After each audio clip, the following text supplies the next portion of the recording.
Hello दोस्तों, कैसे हैं आप। आज का हमारा जो टॉपिक है वो है स्टेप्स ऑफ रिसर्च। इससे पहले जो हमने विषय लिया था वो था रिसर्च या अनुसंधान, जिसमें हमने आपको बताया था कि रिसर्च क्या होता है और रिसर्च में किस प्रकार से हम कार्य करते हैं। आज का जो विषय है वो हमने स्टेप्स ऑफ रिसर्च लिया है, यानी कि जो रिसर्च है उसको करने के लिए किन महत्वपूर्ण बिंदुओं का ध्यान में रखा जाता है, किन किन स्टेप्स को हम फॉलो करते हैं। क्योंकि कोई भी रिसर्च जब हम करते हैं तो उसमें हम कुछ स्टेप्स को फॉलो करते हैं और एक सिस्टमेटिक तरीके से उस रिसर्च को किया जाता है। तो उस रिसर्च को कंप्लीट करने के लिए हम किन किन स्टेप्स को फॉलो करेंगे, आज हम इस पे चर्चा करेंगे। तो इसमें सबसे जो पहला विषय है वो है सिलेक्शन ऑफ द प्रॉब्लम, समस्या का चुनाव। समस्या का चुनाव जो है वो विशेष तौर पर जो रिसर्चर होता है वो अपने इंटरेस्ट को ध्यान में रखकर या अपनी अभिरुचि या रुचि जो उसकी होती है उसके आधार पर उसका विषय का चुनाव करता है। यदि वो ऐसा नहीं करेगा तो उसको उस रिसर्च को करने में उसका मन नहीं लगेगा और वो काफ़ी गलतियाँ या काफ़ी त्रुटियाँ करेगा। दूसरा जो स्टेप्स है वो है इंट्रोडक्शन, प्रस्तावना। इंट्रोडक्शन के पार्ट में जो रिसर्चर होता है वो जो रिसर्च का जो उसने विषय लिया है उसके बारे में डिटेल में उसके बारे में विवरण प्रस्तुत करता है। जैसे अगर आपने एक समाज शास्त्र का विषय, जैसे आपने लिया है सोशल साइंस से सब्जेक्ट से रिलेटेड अगर कोई विषय लिया है, जैसे आपने लिया है कि ग्रामीण क्षेत्रों में बढ़ते हुए अपराध का अध्ययन। तो अगर आपने ग्रामीण क्षेत्रों में बढ़ते हुए अपराध का अध्ययन लिया है तो आपको ग्रामीण परिवेश के बारे में बताना पड़ेगा और जो अपराध है उसकी श्रेणियों के बारे में आपको बताना पड़ेगा कि अपराध किस प्रकार का अपराध जो है वहाँ पर बढ़ रहा है। तो इसकी इंट्रोडक्शन पार्ट में आपका आ जाएगा। उसमें आप आंकड़े दे सकते हैं, विभिन्न प्रकार के जो वेबसाइट्स हैं जहाँ पर इस प्रकार से जो दर्ज जो ब्यौरे हैं उनको आप उसमें मेंशन कर सकते हैं। नेक्स्ट जो स्टेप्स है वो है statement of the problem. Statement of the problem जो होता है, जो अभी आपने समस्या ली, जैसे हमने बताया ग्रामीण क्षेत्रों में बढ़ते हुए अपराध का अध्ययन, तो जो अपराध है वो अपराध किस प्रकार का है और किस प्रकार से समाज को प्रभावित कर रहा है, ग्रामीण क्षेत्रों में किस प्रकार से अपराध बढ़ रहा है। जैसे आजकल हम लोग देख रहे हैं साइबर अपराध बढ़ रहा है, ठीक है ना, बाल अपराध की भी बात होती है। तो कई प्रकार के जो अपराध हैं और उस अपराध को आपको बताना है और जो ग्रामीण क्षेत्र में है व्यापक तौर पे फैल रहा है उसके बारे में आपको विवरण उसका प्रस्तुत करना है और किस प्रकार से वो समाज को प्रभावित कर रहा है। ग्रामीण क्षेत्र के साथ साथ वो समाज को भी प्रभावित, यानी ओवरऑल जो है अर्बन क्षेत्र को भी और पूरे भारत को के लिए एक प्रकार की समस्या क्रिएट कर रहा है। तो इसमें आप स्टेटमेंट ऑफ द प्रॉब्लम में उस समस्या को विवरण देते हुए उसका स्टेटमेंट देते हुए, यानी कि उसको डिस्क्राइब करते हुए लिखते हैं और उसके बारे में उस समस्या को एक गंभीर समस्या बताते हुए लिखते हैं। फिर नेक्स्ट जो स्टेप्स होता है वो लिटरेचर ऑफ रिव्यू है। लिटरेचर ऑफ रिव्यू किसी भी रिसर्च में जब हम रिसर्च कर रहे होते हैं, जैसे हमने एक विषय चयनित किया ग्रामीण क्षेत्रों में बढ़ते हुए अपराध का अध्ययन, तो जो इससे पे जो लिटरेचर ऑफ रिव्यू का मतलब होता है कि जो हिंदी में इसको हम साहित्य का पुनरावलोकन कहते हैं।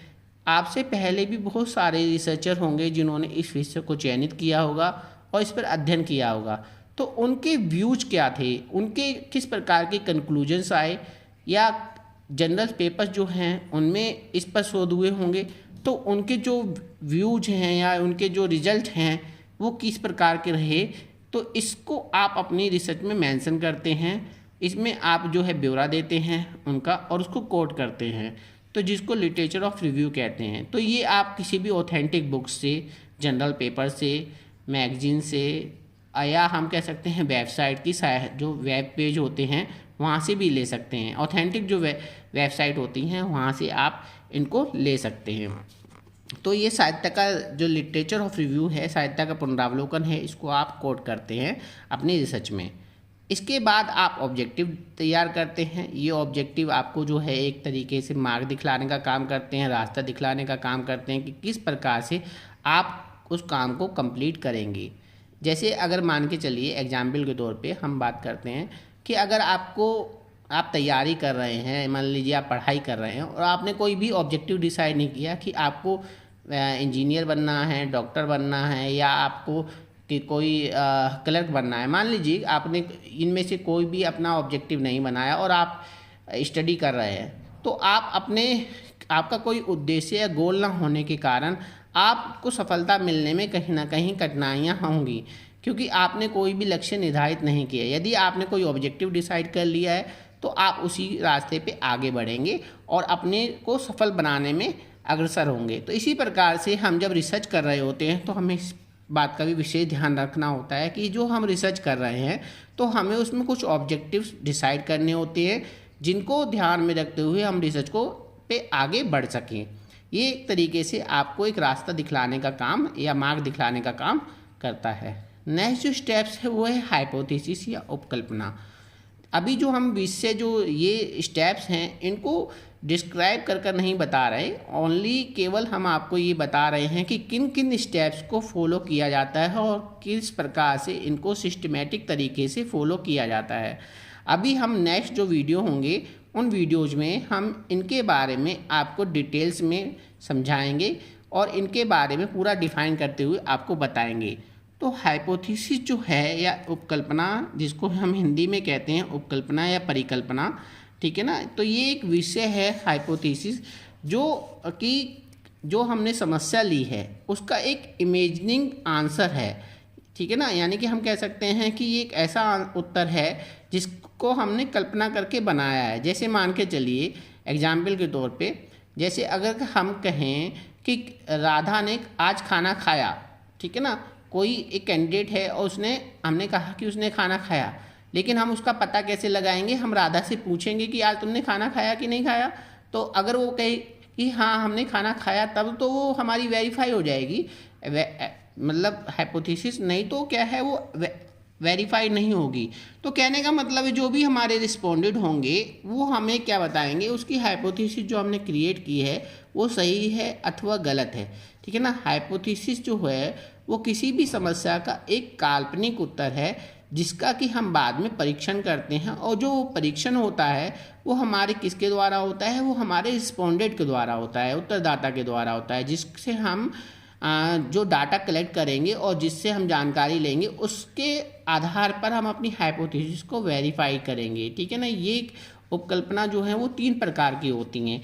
इसमें एक होती है पॉजिटिव, दूसरी होती है नेगेटिव और तीसरी होती है नल हाइपोथेसिस, यानी कि धनात्मक, ऋणात्मक और ये नल हाइपोथेसिस जिसको हम बोलते हैं शून्य परिकल्पना,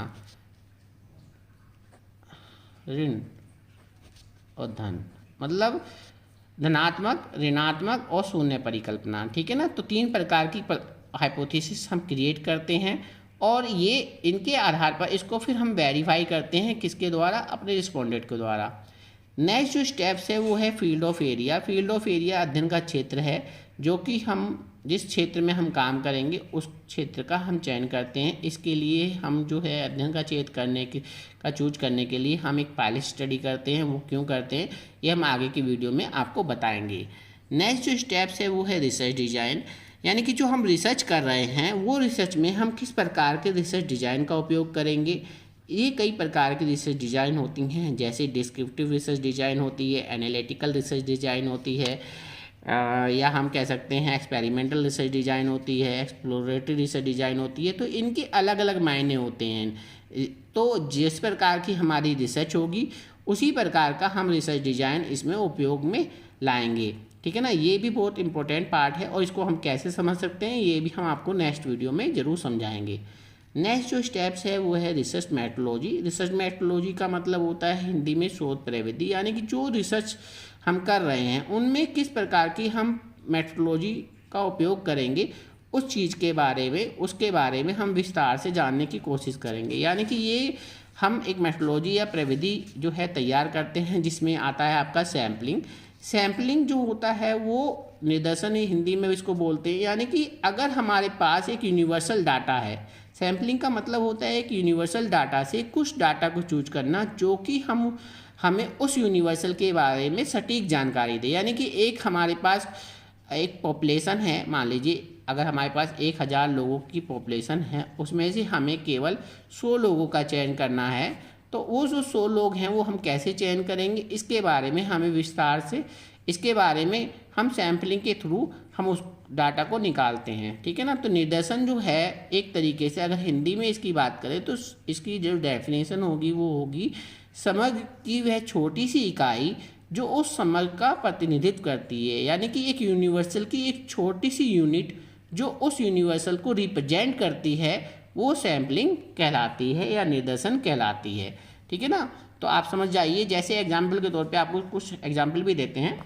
जैसे कि आपने देखा हो घर में खाना बनता था पहले पतीले में या किसी भगोने में, तो उसमें से कुछ चावल के कण या कुछ दाल के कण निकाल के देख लिए जाते थे दबा के कि वो दाल या चावल के जो कण हैं वो पक गए हैं। तो ऐसे में हम अनुमान लगा लेते थे कि वो पूरा जो चावल है वो पक गया है कि कच्चा है। ठीक है ना। तो सैम्पलिंग जो है वो इसी प्रकार से पूरा जो भी चावलों को रिप्रेजेंट कर रही है, दाल को रिप्रेजेंट कर रही है, वो छोटे से कण जो हैं वो पूरे प्रेजेंट कर रहे हैं। तो हम ये मान के चलते हैं कि इसी प्रकार से जो 100 लोग हैं वो 1000 लोगों को रिप्रेजेंट कर रहे हैं। ठीक है ना। तो उसको हम चूज कैसे करेंगे, सैम्पलिंग के माध्यम से करेंगे। सैम्पलिंग कई प्रकार की होती है, जिसमें हम रैंडम सैम्पलिंग के बारे में पढ़ेंगे, stratified, quota sampling, systematic sampling. तो बहुत सारी सैम्पलिंग की मेथड्स हैं, उनको हम आगे आपको नेक्स्ट वीडियो में पढ़ाएंगे। नेक्स्ट जो स्टेप्स है वो है tools and techniques. Tools and techniques ये भी एक इम्पोर्टेंट माध्यम है जिसके माध्यम से हम डाटा को कलेक्ट करते हैं। इसको हिंदी में उपकरण एवं प्रविधियाँ कहते हैं। टूल्स का मतलब होता है, आप एक सिंपल तरीके से समझ सकते हैं टूल्स एंड टेक्निक्स को। जैसे टूल्स क्या हो गया और टेक्निक्स क्या हो गई, इसको समझने के लिए कैसे हम जानकारी करेंगे कि किसे हम टूल्स कहेंगे, किसको हम टेक्निक कहेंगे।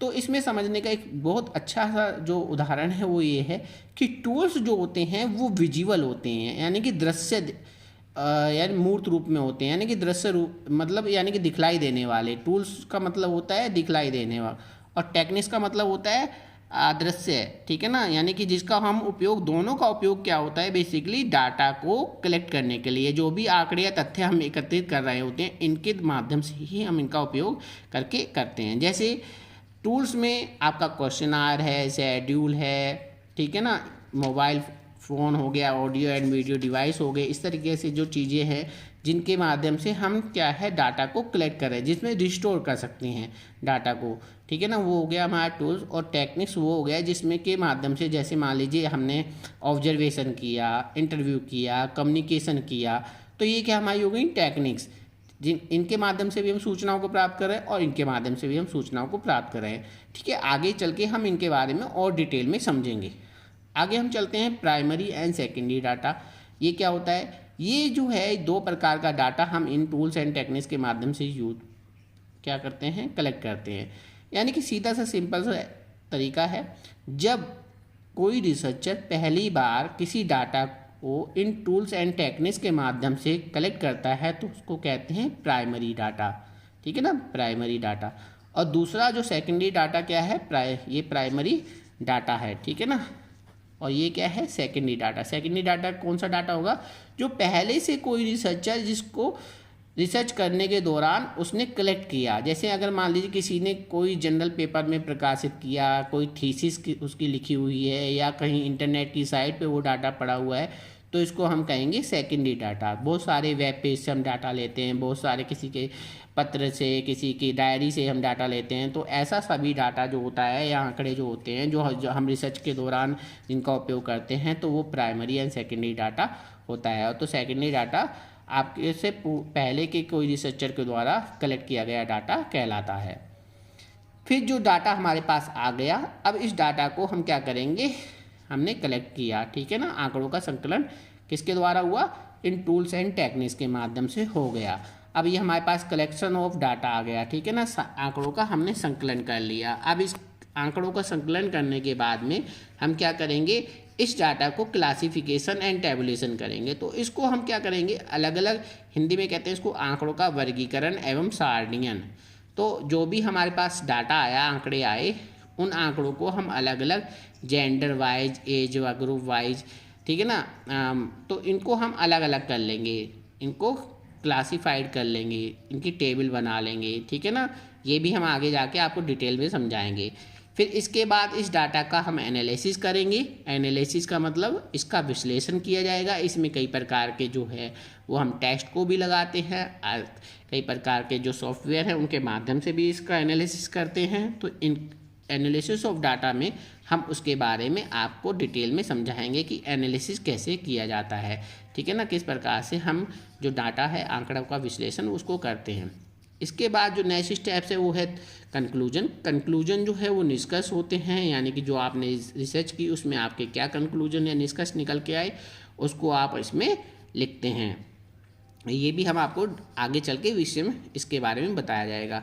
नेक्स्ट जो स्टेप्स है वो है रिपोर्ट राइटिंग। रिपोर्ट राइटिंग जो है, जो भी हमारी रिसर्च हमने कर रहे हैं उनको इन स्टेप्स को फॉलो करते हुए हम अपनी रिसर्च को कंप्लीट करते हैं। इसको ही बोलते हैं प्रतिवेदन लेखन, ठीक है ना, यानी कि रिपोर्ट राइटिंग। तो रिपोर्ट राइटिंग करते समय क्या करना पड़ेगा, हमें जितने भी स्टेप्स हमने लिए हैं उन स्टेप्स को हमें फॉलो करना है। उसके आधार पे हमें इस रिपोर्ट को कंप्लीट करना है, लिखना है। और लास्ट में हमारा जो आएगा वो आएगा रेफरेंसेस। रेफरेंसेस बेसिकली क्या है, रेफरेंसेस का मतलब होता है कि जो भी हमने अपने रिसर्च के दौरान जो भी डाटा लिया, यानी कि आपने कहीं से लिटरेचर लिया, कहीं से आपने कोई डाटा उठाया, तो उसके बारे में आपको क्या करना पड़ेगा, एक सूची लगानी पड़ेगी, रेफरेंसेस देना पड़ेगा, कोट करना पड़ेगा कि आपको ने इस जर्नल पेपर से, आपने इस थीसिस से, आपने इस वेब पेज से ये डाटा लिया है। तो इसको भी एक लिखने का तरीका होता है। इसमें जो हम किसी व्यक्ति के बारे में, मतलब किसी बुक्स या किसी राइटर से और किसी ऑथर के बारे में जो लिखते हैं तो उसमें किस प्रकार से उसका सब नेम पहले लिखा जाता है, मेन नेम बाद में लिखा जाता है। तो इसको लिखने का एक तरीका होता है रेफरेंसेस लिखने का, वो भी हम आपको समझाएंगे। और इसके बाद जो है इसमें आप जैसे जो भी आप क्वेश्चनर या शेड्यूल तैयार करते हैं उसको भी इसमें मेंशन करते हैं, ठीक है। तो ये कुछ स्टेप्स हैं जिन स्टेप्स को आपको फॉलो करते हुए पूरी रिसर्च आप कंप्लीट करेंगे। और इसके बारे में हमने जो चीज़ें आपको बताई तो ये आपको मुझे लगता है कि समझ में आ गई होंगी। अगर जो भी ये बिंदु हैं इनके बारे में हम आगे चलकर हम डिटेल में और वीडियो बनाएंगे। तो ये जो स्टेप्स हैं ये रिसर्च के लिए बहुत इंपॉर्टेंट स्टेप्स हैं और इन्हीं स्टेप्स को फॉलो करते हुए हम क्या करते हैं, रिसर्च को कंप्लीट करते हैं। ओके, तो आज का टॉपिक यहीं पे समाप्त होता है। Thank you.